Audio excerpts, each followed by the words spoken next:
بسم اللہ الرحمن الرحیم رب زدنی علما إن الحمد لله نحمده ونستعينه ونستغفره ونعوذ بالله من شرور أنفسنا ومن سيئات أعمالنا من يهده الله فلا مضل له ومن يضلل فلا هادي له وأشهد أن لا إله إلا الله وحده لا شريك له وأشهد أن محمدا عبده ورسوله فإن خير الحديث كتاب الله وخير الهدي هدي محمد صلى الله عليه وسلم وشر الأمور محدثاتها وكل محدثة بدعة وكل بدعة ضلالة وكل ضلالة في النار. قال الله تبارك وتعالى في القرآن المجيد والفرقان الحميد بعد أن أقول أعوذ بالله السميع العليم من الشيطان الرجيم من حمزه ونفخه ونفسه. يا أيها الناس اتقوا ربكم الذي خلقكم من نفس واحدة وخلق منها زوجها وبث منهما رجالا كثيرا ونساء واتقوا الله الذي تساءلون به والأرحام إن الله كان عليكم رقيبا. يا أيها الذين آمنوا اتقوا الله حق تقاته ولا تموتن إلا وأنتم مسلمون. يا أيها الذين آمنوا اتقوا الله وقولوا قولا سديدا يصلح لكم أعمالكم ويغفر لكم ذنوبكم ومن يطع الله ورسوله فقد فاز فوزا عظيما. الحمد لله خالق الوجود من العدم الذي علم بالقلم علم الإنسان ما لم يعلم والصلاة والسلام على سيد الأشرف الأنبياء المرسلين نبينا محمد وعلى آله وأصحابه أجمعين. سبحانك لا علم لنا إلا ما علمتنا إنك أنت العليم الحكيم. رب اشرح لي صدري ويسر لي أمري واحلل عقدة من لساني يفقهوا قولي. أما بعد، چند نشستوں سے ہم واقعہ افک سے جو حاصل ہونے والے فوائد ہے جو شارحین حدیث نے نقل کیے اس کو دیکھ رہے تھے، اور امام ابن بطال نے، حافظ ابن حجر، علامہ عینی اور اس سے قبل امام نووی نے جو جو نکات بیان کیے ہیں وہ ہم نے آپ کے سامنے رکھے۔ آج ہمارا جو ارادہ ہے وہ یہ کہ علامہ ابن الملقن رحمۃ اللہ علیہ نے جو فوائد نقل کیے ہیں وہ بطور تکرار ہم آپ کے سامنے ذکر کریں گے، اور اس کے بعد ابن ابی جمرہ رحمۃ اللہ علیہ، جن کا ایک عظیم مقام ہے اور ان پر اعتماد کرنے کے لیے اتنی ہی بات کافی ہے کہ حافظ ابن حجر رحمۃ اللہ علیہ نے ان سے فتح الباری میں استفادہ کیا۔ آخر میں سورہ نور سے کیا کیا اسباق ہمیں حاصل ہوتے ہیں وہ بطور خلاصہ ہم رکھیں گے، اور انشاءاللہ چہارشنبہ اور جمعرات یہ 2 دن ہم کوشش کریں گے کہ ایک اور چیز جو ام المؤمنین عائشہ صدیقہ رضی اللہ تعالی عنہا کے متعلق بڑی معروف ہے اور اس کو کفار، مشرکین، ملحدین، مبتدئین اور منکرین حدیث تنقید کا نشانہ بناتے ہیں، وہ ہے آپ کی عمر مبارکہ، جب آپ کا نکاح امام المتقین اللہ کے رسول صلی اللہ علیہ وسلم سے ہوا، تو ہم اللہ کی توفیق سے انشاءاللہ کوشش کریں گے کہ اس پر بھی جو ہماری ناقص معلومات ہے وہ ہم آپ کے سامنے مدلل اور مفصل رکھیں۔ آئیے جو آج کے درس کو ہم دیکھتے ہیں کہ علامہ ابن ملقن رحمۃ اللہ علیہ صاحب بدر المنیر نے کیا کیا نکات آپ نے نقل کیے اپنی کتاب التوضیح، جو شرح التوضیح الشرح جامع الصحیح، اس کی جلد نمبر 21 ابھی ہمارے سامنے ہے جو وزارت الاوقاف سے چھپی ہے۔ ابن الملقن رحمہ اللہ پہلا نقطہ بیان کرتے ہیں کہ قضاء حاجت کے لیے خاتون کا اپنے خاوند سے اجازت بغیر لیے بھی نکلنا جائز ہے۔ دوسرا نقطہ، اجنبی مردوں کا اجنبی عورتوں کو اونٹنی پر بٹھا کر سوار کرنا جائز ہے۔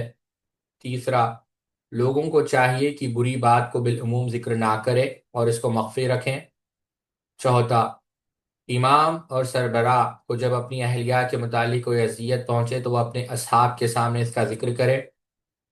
پانچواں، شوہر اپنے اہلیہ سے فراق کے بارے میں اپنے خاص احباب سے مشورہ کرے۔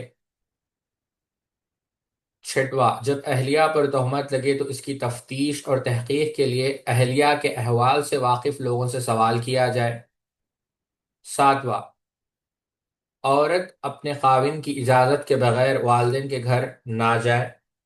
آٹھواں، حاضرین بدر کی فضیلت اور ان پر بددعا کرنا اور ان کی مذمت کرنے کا عدم جواز۔ حاضرین بدر یعنی جو بدر میں شامل تھے۔ نوواں، جھوٹی تہمت کا اعتراف کرنا جائز نہیں ہے، یاد رکھیں اس بات۔ دسواں، اللہ کے رسول صلی اللہ علیہ وسلم کے ہر ارادے کے موافق وحی نازل نہیں ہوتی، کیونکہ اس معاملے میں آپ 1 ماہ تک پریشان رہے اور وحی نازل نہیں ہوئی۔ اسی طرح جب آپ روح اور اصحاب کہف کے متعلق سوال کیا گیا تو آپ نے اس اعتماد سے کہ آج وحی نازل ہو جائے گی فرمایا کہ میں کل بتا دوں گا، اور آپ انشاءاللہ کہنا بھول گئے، تو اس دن وحی نازل نہیں ہوئی اور 15 دن بعد وحی نازل ہوئی۔ اس واقعے میں آپ کی نبوت کی صداقت کی دلیل ہے، اور اس پر دلیل ہے کہ قرآن مجید آپ کا بنایا ہوا کلام نہیں بلکہ من جانب اللہ کی طرف سے ہے۔ 11واں، اگر کوئی شخص امام اور سربراہ کی عزت اور حرمت کے خلاف کوئی بات کہے تو اس پر مسلمانوں کو غضب میں آنا چاہیے، جس طرح اس واقعے میں صحابہ اکرام غضب میں آ گئے بلکہ قتل کا مطالبہ کرنے لگے۔ 12واں، اگر کوئی نیک مرد تعصب کی وجہ سے اپنے قبیلے کے آدمی کے جرم اور گناہ کی حمایت کرے تو پھر اس کی نیکی کی صفت زائل ہو جاتی ہے، جیسا کہ ہم نے سعد بن عبادہ رضی اللہ عنہ کا ذکر کیا۔ 13واں، اگر کوئی شخص غصے میں کسی کو ایسی بات کہہ دے جو اس میں نہ ہو تو اس پر گرفت نہیں ہوگی، کیونکہ اسید بن حضیر نے ایسی بات کہی جو سعد بن عبادہ میں موجود نہیں تھی۔ سعد بن عبادہ نعوذ باللہ من ذالک منافق نہیں تھے، لیکن غصے میں وہ بات کہی تو اس پر گرفت نہیں ہوگی۔ 14ویں بات، جو شخص اللہ کے رسول صلی اللہ علیہ وسلم کے اہلیہ کو ایذا پہنچائے یا ان کی عزت اور حرمت کے خلاف بات کرے اس کو قتل کر دیا جائے گا، وہ واجب القتل ہوگا کیونکہ وہ قرآن مجید کی تکذیب کر رہا ہے۔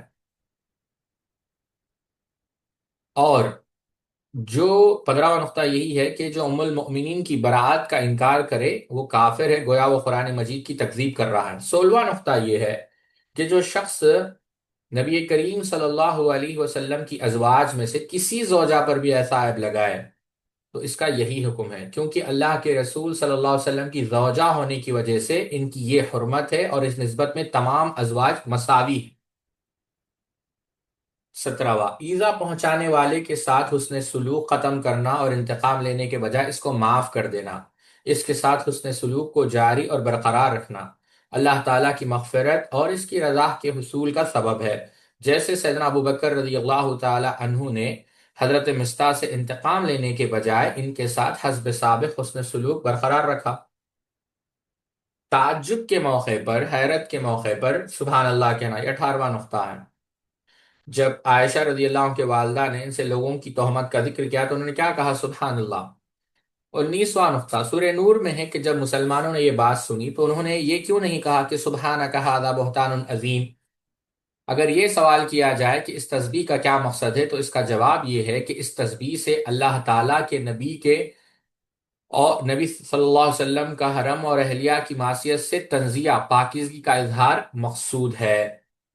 بعض مفسرین نے 20واں نقطہ یہ بیان کیا، بعض مفسرین نے یہ کہا کہ جس شخص نے اس آیت کے نزول کے بعد بھی حضرت عائشہ کے متعلق زبان درازی کی وہ مومن نہیں ہے، وہ قطعی طور پر کافر ہے۔ 21واں نقطہ، اللہ رب العزت نے سورہ تحریم میں کہا اگر وہ تمہیں طلاق دے دے تو بعید نہیں کہ ان کا رب ان کے لیے تم سے بہتر ازواج بدل دے۔ اگر آپ طلاق دے دیں تو ان سے بہتر ازواج آپ کے نکاح میں آ جاتی، لیکن آپ نے طلاق نہیں دی تو معلوم ہوا کہ اللہ تعالیٰ کے علم میں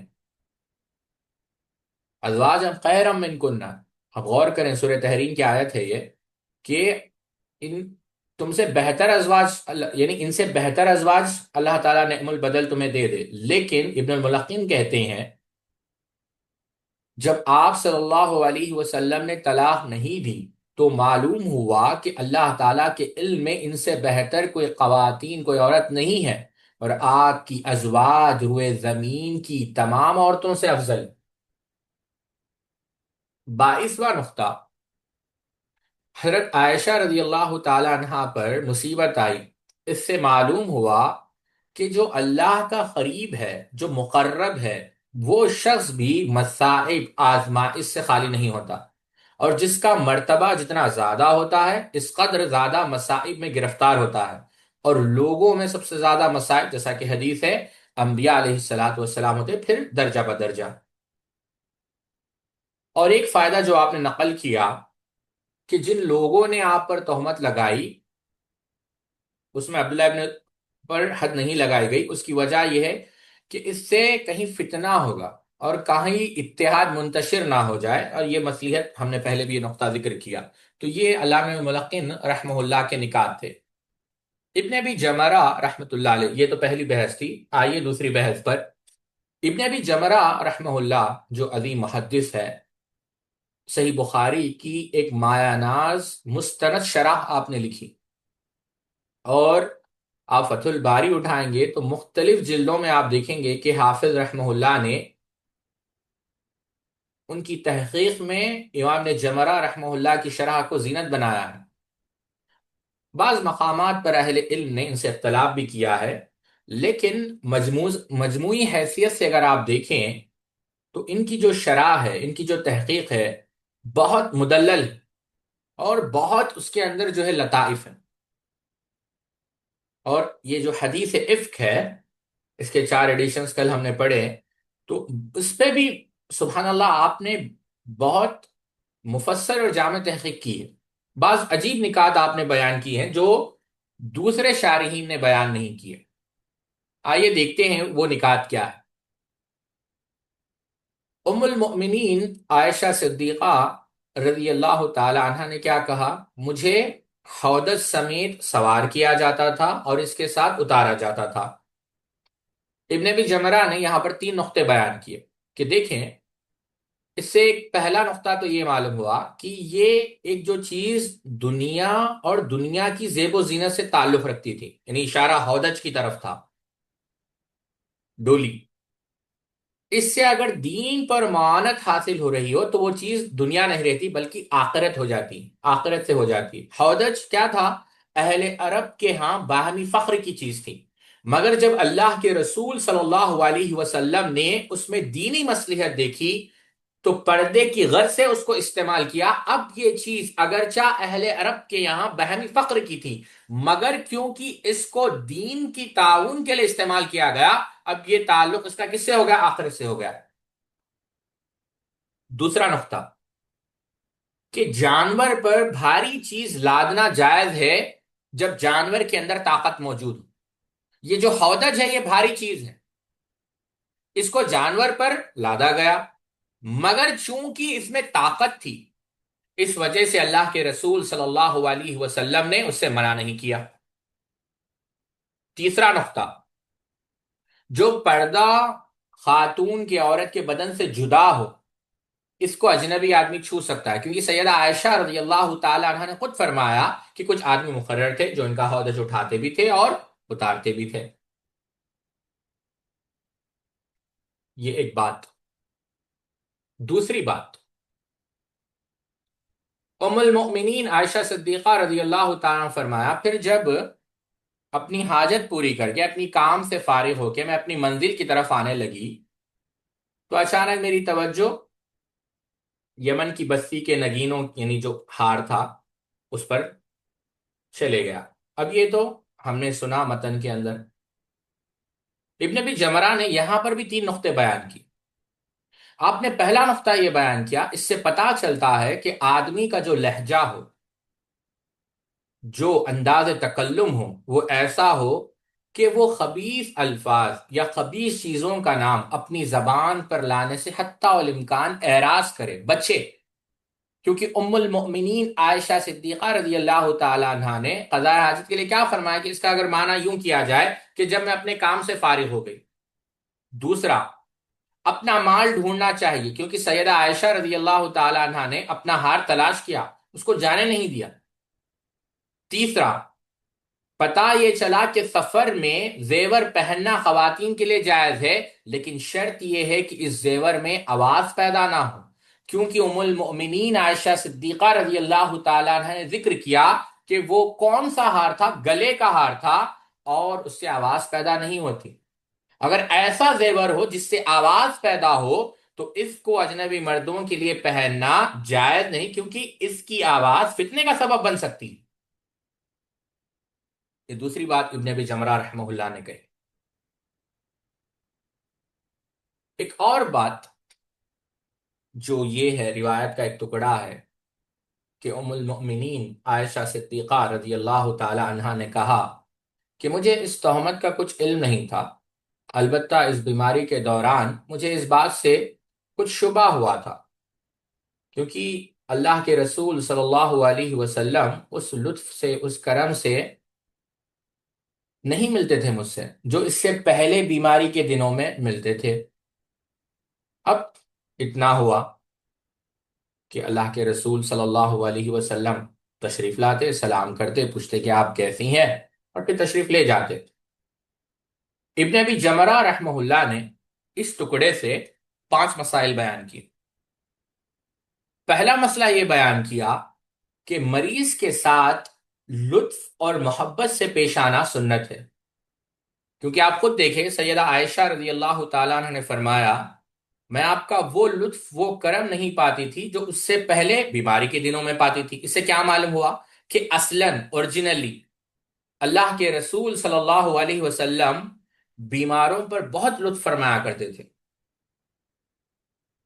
دوسرا، جس شخص کے بارے میں کوئی ایسی بات مشہور کی جائے جو اس کے حق میں بری ہو، یعنی باعث تہمت ہو، تو اس سے کنارہ کشی کرنا چاہیے، البتہ اس سے بالکل قطعی تعلق کر لینا جائز نہیں، جیسا کہ اللہ کے رسول صلی اللہ علیہ وسلم نے کیا۔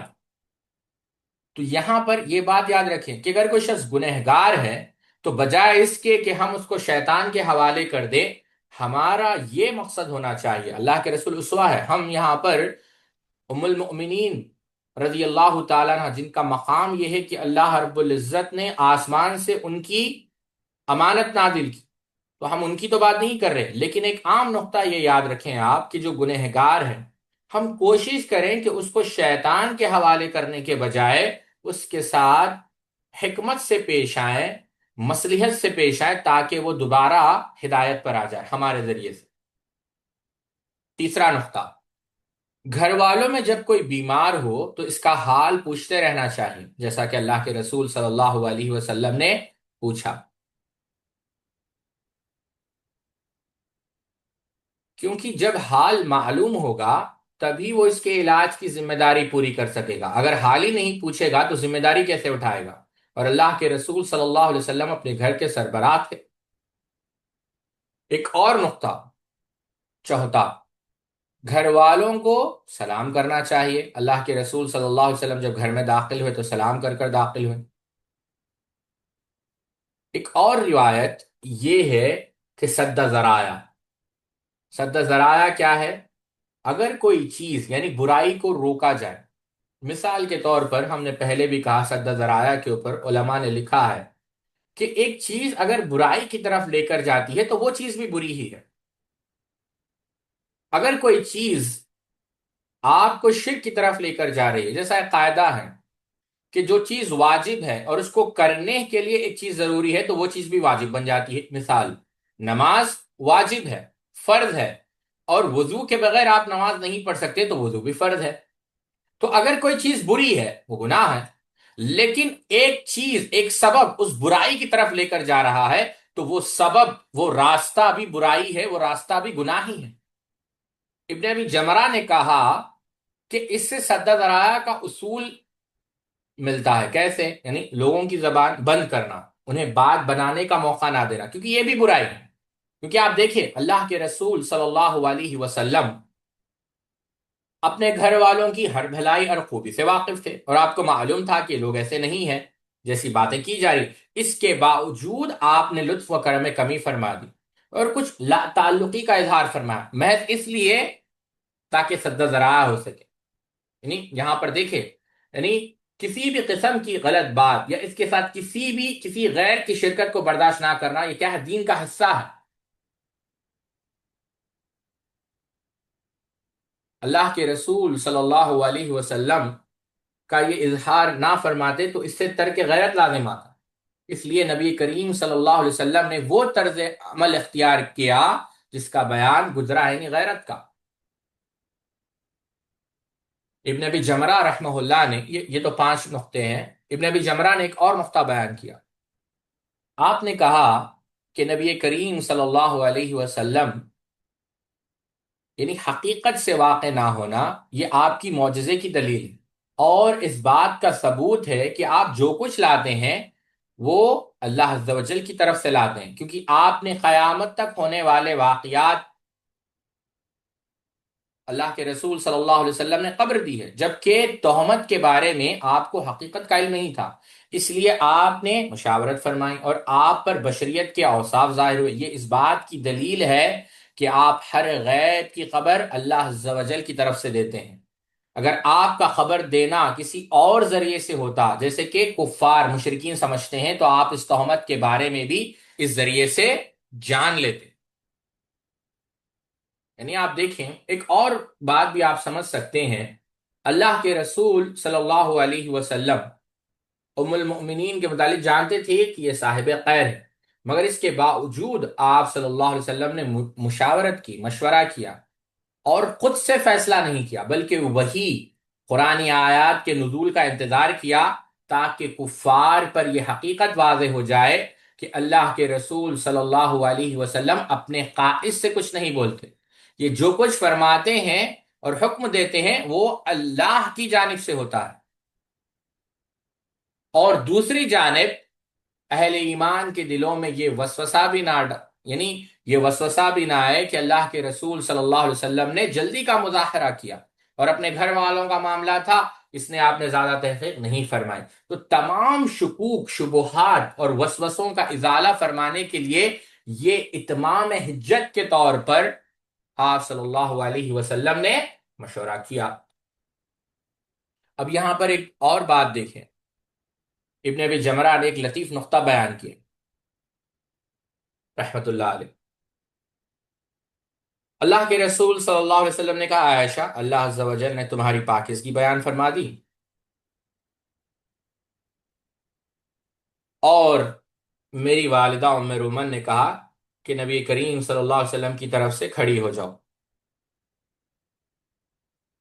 آپ نے کیا عرض کیا؟ اللہ کی قسم میں آپ کی طرف کھڑی نہیں ہوگی. اب دیکھیں، واقعے کو سامنے رکھیں. آیت نازل ہوئی، اللہ کے رسول نے کہا کہ عائشہ اللہ نے جو ہے آپ کی شان میں آیت نازل کی، آپ کے مقام کو بیان کیا، یعنی برات یہ نازل ہو گئی. اللہ عز و جل کی حمد کرو کیونکہ اللہ نے تمہاری پاکیزگی بیان کر دی. ام رومن رضی اللہ تعالی عنہ نے کہا کہ آپ نبی کریم صلی اللہ علیہ وسلم کی طرف کھڑی ہو جائے. تو سیدہ عائشہ رضی اللہ تعالیٰ عنہ نے کیا کیا؟ آپ نے کہا اللہ کی قسم میں آپ کی طرف کھڑی نہیں ہوں گی اور میں صرف اللہ عز و جل کی حمد کروں گی. اب جو حدیث سمجھتے نہیں وہ یہ کہتے ہیں کہ اللہ کے رسول صلی اللہ علیہ وسلم کی طرف کھڑے نہیں ہوئے اور کیا کیا؟ اللہ عز و جل کی حمد کروں گی. لیکن ابن ابی جمرہ سبحان اللہ دیکھیں کہتے ہیں کہ ام المؤمنین کے سامنے 2 حکم ہیں. ایک تو اللہ کے رسول صلی اللہ علیہ وسلم کا، سبحان اللہ، وہ کیا ہے؟ اللہ عز و جل کی حمد کرو. اور ایک حکم والدہ کا ہے کہ نبی کریم صلی اللہ علیہ وسلم کے لیے قیام کرو. ایک طرف والدہ کا حکم ہے اور دوسری طرف اللہ کے رسول صلی اللہ علیہ وسلم کی اتباع ہے. اور ام المؤمنین عائشہ صدیقہ رضی اللہ تعالی عنہا کوئی معمولی شخصیت نہیں ہے، سنت کا جذبے کا یہ عالم تھا۔ امام بہقی رحمۃ اللہ علیہ نے سنن الکبریٰ کے اندر ایک واقعہ نقل کیا ہے، اس کو امام طحاوی رحمہ اللہ نے مشکل الآثار میں بھی نقل کیا ہے، اور ابن عادی رحمہ اللہ نے بھی الکامل کے اندر اس کو نقل کیا۔ وہ یہ ایک تابعی ہیں عبداللہ ابن عبید اللہ، وہ کہتے ہیں کہ سیدنا ابو بکر رضی اللہ تعالی عنہ کے جو بیٹے ہیں عبد الرحمن، ان کو اللہ نے ایک بیٹے سے نوازا۔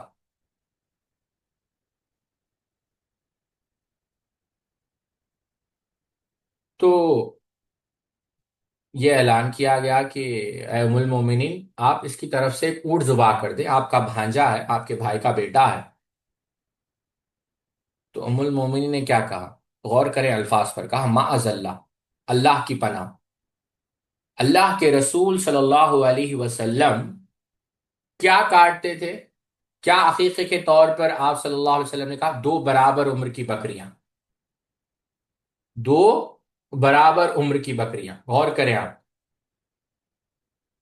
یعنی یہی چیز ہے، اونٹ اگرچہ زیادہ ہے، گوشت زیادہ نکلے گا، لیکن سنت افضل ہے، تو ہم اللہ تعالی سے استغفار کرتے ہیں، اللہ کی پناہ میں آتے ہیں، ہم سنت کی اتباع کریں گے، نہ کہ اونٹ کی طرف جائیں گے۔ اور یہ بات سننے پر، یعنی ایسی چیز سننے پر آپ نے کہا کہ معاذ اللہ نہیں۔ اور آپ دیکھیں امر بالمعروف و نہی عن المنکر، بہرحال یہ میرا موضوع نہیں ہے، لیکن ام المؤمنین عائشہ صدیقہ رضی اللہ تعالی عنہا، ایک طرف والدہ کا حکم ہے اور دوسری طرف اللہ کے رسول صلی اللہ علیہ وسلم کی فرما برداری، اور آپ نے کس کی فرما برداری کی؟ کہ میں پہلے رسول اللہ صلی اللہ علیہ وسلم کے حکم پر عمل کروں گی، اور یہ حکم تھا کہ وہ اللہ عز و جل کی ہم کرے، نہ یہ کہ نعوذ باللہ من ذالک وہ اللہ کے رسول سے ناراض تھی۔ اگر ایسا ہوتا تو سیدنا ابو بکر صدیق رضی اللہ عنہ اس موقع پر خاموش نہ رہتے، بلکہ وہ ام المؤمنین پر سختی فرماتے اور مجبور کرتے کہ اللہ کے رسول صلی اللہ علیہ وسلم کے سامنے قیام کرے، لیکن انہوں نے ایسا کچھ نہیں کیا۔ سمجھے آپ؟ تو یہ اللہ کے رسول صلی اللہ علیہ وسلم کی اتباع تھی۔ ابن ابی جمرہ رحمہ اللہ نے یہاں پر ایک بعض سوالات اٹھائے، میں چار سوالات آپ کے سامنے رکھتا ہوں جو ابن ابی جمرہ رحمہ اللہ نے اٹھائے، اور وہ بات رکھ کر ہم آگے بڑھتے ہیں۔ پہلا سوال ابن ابی جمرہ رحمہ اللہ نے جو اٹھایا وہ یہ کہ جب قرآن مجید نے سیدہ عائشہ رضی اللہ تعالی عنہ کی پاکیزگی بیان فرما دی، تو پھر الگ سے ام المؤمنین عائشہ صدیقہ رضی اللہ تعالی عنہ نے یہ پورا واقعہ کیوں بیان کیا؟ اس کی کیا ضرورت تھی؟ یہ خود سوال آپ نے اٹھایا، اس کا جواب خود آپ دیتے ہیں۔ کہتے ہیں کہ ام المؤمنین عائشہ صدیقہ رضی اللہ تعالی عنہ نے پورا واقعہ اس لیے بیان فرمایا تاکہ کسی قسم کی بدگمانی باقی نہ رہے۔ قرآن مجید کے آیت سے ضرور ثابت ہوتا ہے کہ انہوں نے کسی قسم کا کوئی گناہ نہیں کیا، کوئی مخالفت آپ سے نہیں ہوئی، تاہم کسی بد باطن کے ذہن میں یہ گمان آ سکتا ہے کہ بدکاری کے علاوہ کچھ نہ کچھ ایسی بات ضرور ہوئی جس کی وجہ سے لوگوں نے تہمت لگانے کا ارتکاب کیا۔ اگر سرے سے کچھ بھی نہ ہوتا تو اتنی بڑی بات نہ بنائی جاتی، نقل کفر کفر نہ باشد۔ تو ام المؤمنین کا یہ احسان ہے کہ آپ نے اس بدگمانی سے لوگوں کو بچانے کے لیے یہ پورا واقعہ بیان فرمایا، اور ایک ایک بات آپ نے تفصیل سے ذکر کی۔ یہ ایسا ہی ہے جیسے کہ صلح حدیبیہ کے موقع پر جب اللہ کے رسول صلی اللہ علیہ وسلم نے صحابہ اکرام کو جانور ذبح کرنے اور حلق، یعنی جو سر کو مونتے ہیں، یعنی احرام کھول دینے کا جو حکم دیا، تو صحابہ نے شدت غم سے اس حکم پر عمل نہیں کیا۔ تو اللہ کے رسول صلی اللہ علیہ وسلم نے جب سیدہ ام سلمہ سے مشورہ کیا، اس کا ذکر کیا، تو آپ نے کیا کہا؟ اے اللہ کے نبی صلی اللہ علیہ وسلم، کیا آپ چاہتے ہیں کہ لوگ قربانی وغیرہ کر لیں؟ تو آپ ایک کام کریں، آپ باہر تشریف لائیں اور کسی سے کچھ کہے بغیر اپنا اونٹ نہر فرما دے، اس کو ذبح کر دے اور سر موڑنے والے کو بلائے، سر منڈوا دے۔ آپ صلی اللہ علیہ وسلم نے اسی طرح کیا، آپ کے علم میں ہے یہ بات، تو سب نے آپ کی پیروی کی۔ حضرت ام سلمہ رضی اللہ تعالی عنہ نے اللہ کے رسول صلی اللہ علیہ وسلم کو جو مشورہ دیا، اس میں مسلمانوں کے ساتھ کون سا انداز ہے؟ رحمت والا، لطف والا۔ اور آپ دیکھیں رضی اللہ تعالیٰ عنہ، آپ نے جو مشورہ دیا، اس سے فائدہ کیا ہوا ساتھی؟ ایک تو اللہ کے رسول صلی اللہ علیہ وسلم کے دل میں جو رنج تھا وہ دور ہو گیا، کیونکہ یہ جو رنج ہے، یہ غم ہے، بعد میں لوگوں کے لیے ہلاکت کا سبب بن سکتا تھا۔ تو ام سلمہ رضی اللہ عنہ کا جو مشورہ ہے، جو آپ کا کلام ہے، وہ لوگوں کے لیے باعث رحمت ثابت ہوا۔ اسی طرح ام المؤمنین عائشہ صدیقہ رضی اللہ تعالی عنہا کا یہ بیان اور تفصیل سے بیان کرنا، یہ ہم پر شفقت اور رحمت کی بنا پر ہے، تاکہ لوگ کسی قسم کی بدگمانی میں نہ آئے، اور اگر آ گئے تو وہ اللہ تعالیٰ کی ناراضگی میں جو ہے، اللہ تعالیٰ کی ناراضگی کے شکار ہو جائیں گے۔ ام المؤمنین نے یہ واقعہ بیان کر کر اللہ عز و جل کی ناراضگی سے محفوظ کر دیا۔ سبحان اللہ، اللہ اکبر کبیرہ۔ جو دوسرا سوال ابن ابی جمرہ رحمہ اللہ نے اٹھایا ہے کہ جب اللہ کے رسول صلی اللہ علیہ وسلم منبر پر کھڑے ہو کر عبداللہ ابن ابی کے خلاف حمایت طلب کی، تو قبیلہ اوس کے سردار جو تھے سعد بن معاذ، انہوں نے آپ کی آسم کی حمایت کا اعلان کرتے ہوئے کیا کہا کہ اگر وہ شخص ہم میں سے ہو تو ہم اس کی گردن اڑا دیں گے، اور اگر وہ خزرج میں سے ہو تو آپ ہمیں جو حکم دیں گے ہم اس پر عمل کریں گے۔ تو سوال یہ ہے کہ یہ کیوں نہیں کہا کہ چاہے اوس میں سے ہو تو بھی گردن مار دیں گے، اور خزرج میں سے بھی ہو تو بھی گردن مار دیں گے؟ یہ کیوں کہا کہ اوس میں سے ہوگا تو ہم گردن مار دیں گے، اور خزرج میں سے ہوگا جو آپ کہیں گے اس پر عمل کریں گے؟ اس کا جواب یہ ہے، ابن ابی جمرہ رحمہ اللہ فرماتے ہیں کہ سعد بن معاذ رضی اللہ تعالی عنہ کا یہ جو جملہ تھا، یہ اہل عرب کے عرف و عادات کے مطابق تھا، کیونکہ ان کا یہ طریقہ تھا کہ قبیلے کا سردار اپنی قوم پر خود فیصلہ کر سکتا ہے، اور اس کی ہر بات کی پیروی کی جائے گی۔ سعد بن معاذ رضی اللہ تعالی عنہ قبیلہ اوس کے سردار تھے، اور ان کا حکم اپنی قوم پر مکمل نافذ تھا، اسی لیے کہا کہ اگر وہ اوس میں سے ہوتا تو گردن مار دیتے، کیونکہ اللہ کے رسول صلی اللہ علیہ وسلم کی طرف سے ابھی تہمت لگانے والے میں کوئی نص، کوئی وضاحت نہیں آئی، حکم وارد نہیں ہوا۔ تو آپ نے سیدنا سعد بن معاذ رضی اللہ عنہ نے استحاض سے کہا کہ میں گردن مار دوں گا، لیکن جو قبیلہ خزرج ہے وہاں پر انہوں نے قتل کی بات نہیں کی، بلکہ یہ کہا کہ آپ کے حکم کی ہم فرما برداری کریں گے۔ اس کی وجہ یہ ہے کہ خزرج ان کا قبیلہ نہیں تھا، اور خزرج والے ان کے حکم کے ماتحت نہیں تھے، اس لیے انہوں نے خزرج والوں کے معاملے میں جو بات کہی وہ اللہ کے رسول صلی اللہ علیہ وسلم کے فیصلے پر موقوف رکھا، تاکہ کسی ذاتی قدم اٹھانے سے باہم جو ہے جھگڑا لازم نہ آئے۔ یہاں پر تو اوس والے آپ کی بات مان لیتے لیکن خزرج والے نہیں مانتے، تو اس وجہ سے کہا اللہ کے رسول خزرج کے معاملے میں جو آپ فیصلہ کریں گے ہم وہ بھی سننے کے لیے تیار ہیں۔ یہ وجہ تھی سیدنا سعد بن معاذ رضی اللہ تعالی عنہ کے الفاظ کی۔ ایک اور سوال جو ابن ابی جمرہ رحمہ اللہ نے اٹھایا ہے وہ یہ، اب دیکھیں ابن ابی جمرہ کا علم دیکھیں، اللہ ان کی خبر پہ کروڑوں رحمتیں فرمائے، دیکھیں کیا علم ہے، دیکھیں آپ۔ ابن ابی جمرہ نے کہا کہ ام المؤمنین عائشہ صدیقہ رضی اللہ تعالی عنہا نے اس حدیث میں یہ کہا کہ بس دونوں میرے والدین میرے پاس بیٹھے ہوئے تھے اور میں رو رہی تھی، اسی اسنا میں ایک انصار کی عورت میرے پاس آنے کی اجازت اس نے طلب کی، میں نے اس کو اجازت دے دی، تو وہ آ کر بیٹھ گئے اور بھی میرے ساتھ رونے لگی۔ اور ہم نے کل اس سے ایک نقطہ بھی بیان کیا کہ جو دکھ میں ساتھ دیتا ہے اس کو ہم کبھی بھولتے نہیں۔ ابن ابی جمرہ نے کہا اس جملے کے مطابق انصار کی ایک عورت، مدینے کی ایک عورت آپ کے ساتھ رونے میں شامل ہو گئی، جبکہ آپ کے والدین وہیں پر بیٹھے ہوئے وہ نہیں رو رہے ہیں، کیا وجہ ہے؟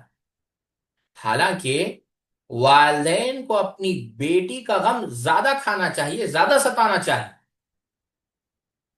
ابن ابی جمرہ نے کہا اس کا جواب یہ ہے کہ ایمان کے درجات ہیں، اور سب سے اونچا درجہ یہ ہے کہ بندہ اللہ کی تقدیر کو، اللہ کے فیصلوں کو تسلیم کرے رضا کے ساتھ، اس پر وہ راضی رہے، اطمینان اس کو حاصل ہو جائے۔